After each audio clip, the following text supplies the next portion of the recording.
Bonjour et bienvenue dans cet espace détente. Installez-vous, relaxez-vous, tout va bien se passer. Aujourd'hui, nous allons apprendre à nous détendre grâce au sexe. Bienvenue dans Psychopops.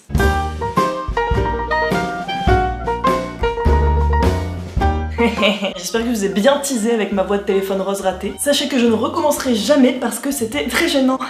Mais rentrons dans le vif du sujet, à défaut de rentrer dans autre chose, puisque nous allons parler d'une expérience qui teste les effets des relations sexuelles sur le stress. Et je vais arrêter là avec les blagues hyper lourdes, je pense qu'il y en a eu assez.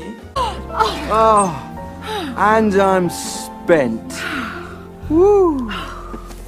Do you smoke after sex? I don't know, baby, I never looked. Alors petit disclaimer avant de commencer, comme beaucoup d'expériences sur le sujet dans tous les domaines confondus, c'est une expérience qui est très hétérocentrée. Donc je m'excuse par avance. Et donc cette expérience nous vient de Stuart Brody en 2006, et Brody c'est un chercheur en psychologie qui s'est spécialisé dans l'étude des relations sexuelles, et je trouve que c'est quand même une super spécialité. Il y a un pigeon qui me regarde par la fenêtre. C'est stressant. Et donc Brody s'est dit que quand même le sexe est hyper relaxant, donc il s'est demandé si l'activité sexuelle avait des effets réels sur le stress. Il a donc demandé à une vingtaine d'hommes et une vingtaine de femmes de tenir un journal intime de leurs relations sexuelles et d'y noter vraiment pendant 15 jours tout ce qu'ils faisaient. Enfin, tout ce qu'ils faisaient de sexuel, sinon c'est un peu chiant à lire. Et donc à l'issue de ces 15 jours, Brody va collecter les carnets et il va classer les activités sexuelles en 4 catégories. La première, c'est la pénétration de type classique, donc du pénis dans le vagin, qu'on va appeler PVI pour Penile Vaginal Intercourse. Je l'ai dit avec un accent français, we are in France, we speak French, je l'ai déjà dit. Ensuite, la masturbation. Ensuite, toute relation sexuelle avec un partenaire autre que le PVI, comme par exemple le sexe oral. Et bien évidemment, l'absence d'activité. Parce qu'on n'est pas obligé de faire du sexe. On n'est pas obligé. I'm a virgin. What?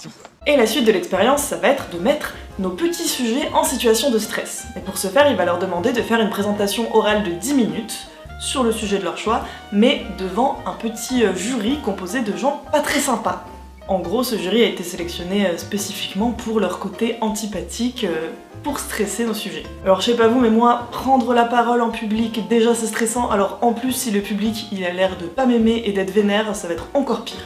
Vraiment, heureusement que je vous vois pas. Et à l'issue de ce petit moment stressant, il va déterminer le niveau de stress des sujets tout simplement en mesurant leur pression sanguine. Et comme on pouvait s'en douter, les sujets ayant pratiqué la pénétration dite PVI ont un niveau de stress nettement inférieur à celui des autres. My God, I haven't been fucked like that since grade school. Mais ce qui est surprenant, c'est que ce sont les seuls. En effet, les sujets qui ont pratiqué une activité sexuelle autre que la pénétration PVI, même si cette activité sexuelle était régulière, ils présentent autant de stress que les personnes qui n'ont pas pratiqué d'activité sexuelle. Brandy! Who's this guy? Brandy, answer me. What are you doing here? Open your mouth and answer me. Et ce sont des résultats qui se retrouvent à plein de niveaux, que ce soit dans d'autres recherches de Brody ou dans des recherches d'autres experts dans d'autres domaines. La pénétration de type classique en PVI est bénéfique sur plein d'aspects, que ce soit au niveau psychologique, émotionnel ou même sur la santé en général. Il y a quantité d'études là-dessus, je vais pas m'étaler parce que je ne m'y connais pas assez déjà et parce que ce serait trop long. Mais ce que je peux faire, c'est que je vais vous donner le lien d'une étude de Brody qui est beaucoup plus générale sur le sujet, si jamais ça vous intéresse d'aller plus loin. Et quant à savoir pourquoi il y a autant de bénéfices liés à la pénétration dite classique en PVI et qu'on ne retrouve pas dans les autres pratiques sexuelles, il y a plusieurs théories possibles. Moi, la première à laquelle j'ai pensé quand j'ai lu l'article, et qui se trouve être l'une des théories de Brody aussi, c'est tout simplement sur le plan de l'évolution. En fait, comme c'est la seule pratique sexuelle qui permet la reproduction, elle comporte plein de petites récompenses qui vont nous inciter à la pratiquer à foison.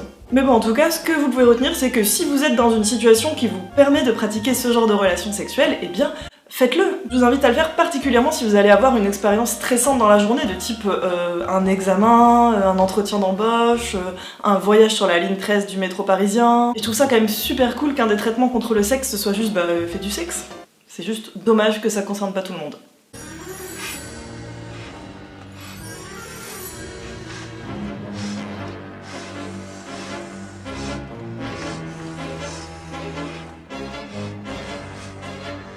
En tout cas, je vous invite à me laisser un petit commentaire si vous avez des choses à dire sur le sujet. Je vous invite également à vous abonner si ce n'est pas déjà fait et à activer la petite cloche des notifications afin de savoir dès que je fais quelque chose. Je vous invite à partager cette vidéo sur tous vos réseaux sociaux et à tous vos amis afin que je devienne une superstar et que je gagne plein de YouTube money. Et bien sûr à mettre un petit pouce vers le haut parce que ça fait toujours plaisir. En tout cas moi je vous dis à très vite et surtout n'oubliez pas de vous protéger si vous pratiquez la pénétration classique de type PVI.